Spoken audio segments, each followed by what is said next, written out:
Welcome into Sportsmemo's betting podcast. College football, every game on the board. Week 5, we're talking all the games from a betting perspective. Starting off here, segment 1 with Joe Raineri. We're going rotation order Thursday night, 103, 104, all the way down to Saturday's slate, 118 UCF versus UConn. On this segment here, we'll have 3 more segments going over all the college football games for this weekend slate. First guest up, Joe Raineri. Joe, welcome into the pod. How are you? I'm excited, man. Here we are. I can't believe it. Week 5, college football season, man. It's now it's kind of separation Saturday from here on out. Separation Saturday. We can run with that. And talking Thursday's game first in the AAC, an interesting one here in terms of a handicapping perspective. 103-104 Navy at Memphis. Seeing what the midshipmen catching 11 here.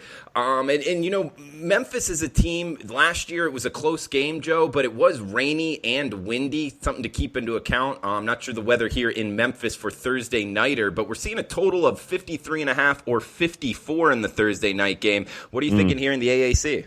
Yeah, you know what this is? I mean, both of these teams been impressive, not only so far in the season, but also against the number. But to me, this all comes down to competition and who they've played. Memphis has had to step up in class, while Navy also not exactly the best on the road. I think defense is what this game is going to be all about, and Memphis has it. So, and given the fact that we've seen Navy not be very good on the road over the years here, I think this is actually a very easy win for the Memphis Tigers.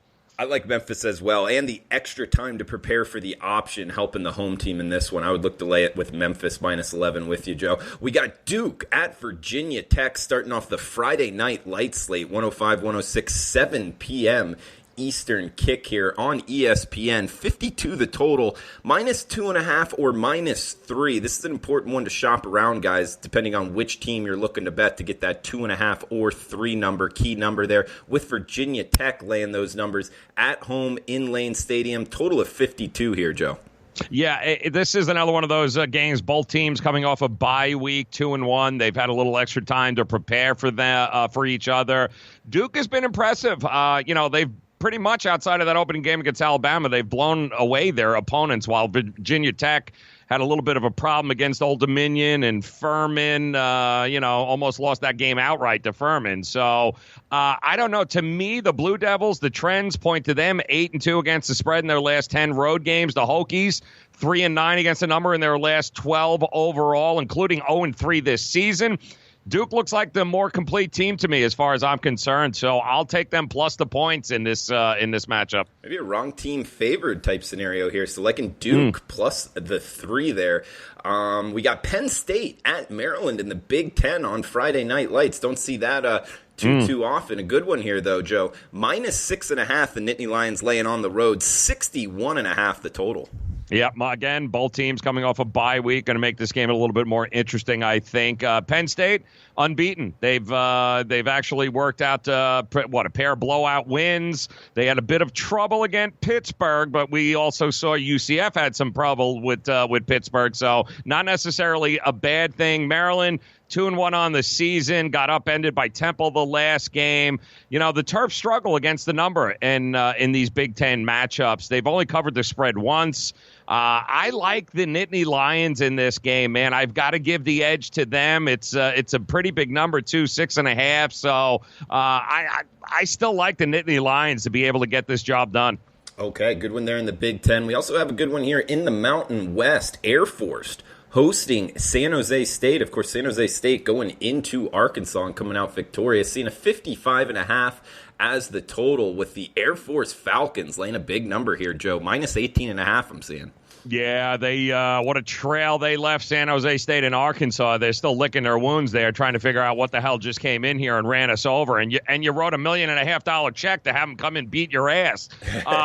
It's crazy stuff there. And I understand why Air Force is the favorite at home.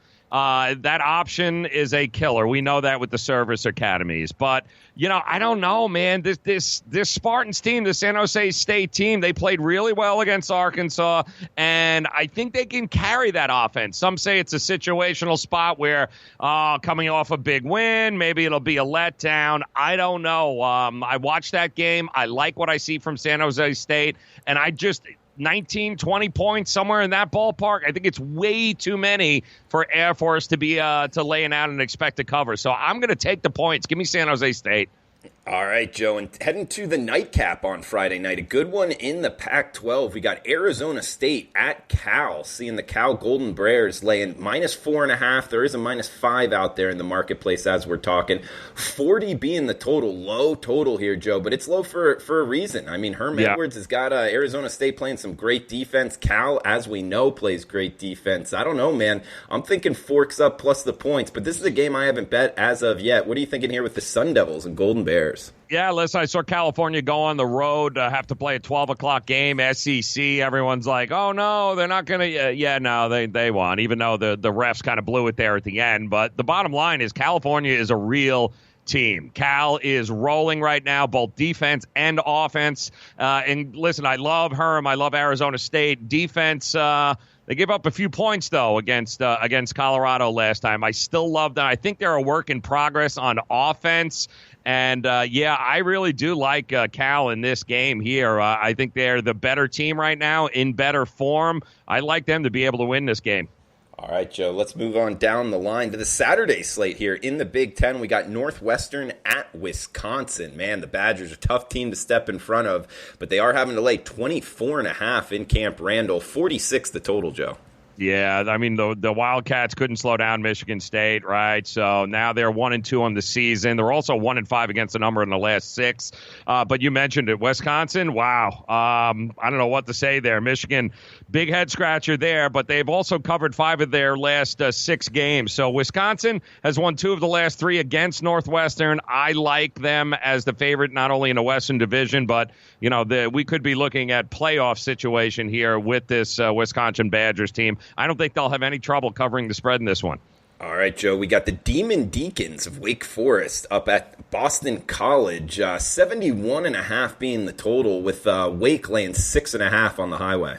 Yeah, listen, this is an interesting matchup here. Wake Forest, a lot of people love Wake Forest. Boston College, they bounced back last week with a big win. The home team, interestingly enough, has won this game the last 6 times out. So, a little more consistency, a little more firepower with Wake Forest. And I think they're really going to be tough, man. I think they're going to be really, really tough to beat. I like Boston College. I just don't think they have enough firepower to compete. So I'll lay the 6.5 or 6, whatever it is that right now that it's rolling.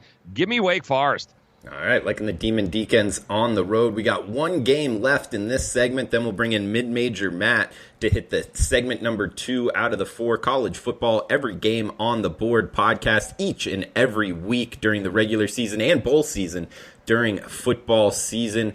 Talking with Joe Raineri here at sportsmemo.com. Check out his plays at the website. Got him up, and he's off a 8-2 start to college football. So seeing the college football gridiron, 5% you hit on last week, Joe, fading the UCF Golden Knights. Man, that was a heck of a bet, considering what UCF going into that game was 20-6 against the number, I believe, 25-1 in their last 26 games, almost 3 years since they lost the game. You stepped in front and you won, man.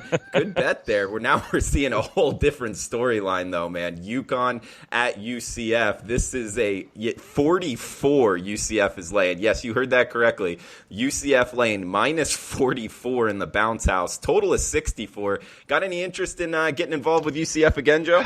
The problem is it's a bad spot for Connecticut. I like the way that they're getting better. They were atrocious last year. They're atrocious this year. But their defense is a little bit better this year, and now they've got to deal with a Knights team that's really pissed off that they lost to Pitt there on the road last week. So, tough game for them. Listen, UCF wins this game, all right, guys? We all know this. However, after watching UCF against Pitt, I think we've seen there are some weaknesses with this team, and I'm just not prepared to lay 40 points, 44 points against a bad UConn team in this spot. So it's probably not going to be a play of mine, but I would definitely take the 44 points in this situation and back UConn. I think they somehow can manage to keep this game close enough within the 44. Interesting take there. Gun to head like in UConn, plus 44.5. Good stuff as always, Joe. Guys, check out Joe's packages at sportsmemo.com. 5%er hit last week. 8-2 start to the college football season. So good college football handicapper here with Joe Raineri. We'll have him on next week. College football, every game on the board podcast. Guys, stay tuned. Be right back with Mid-Major Matt.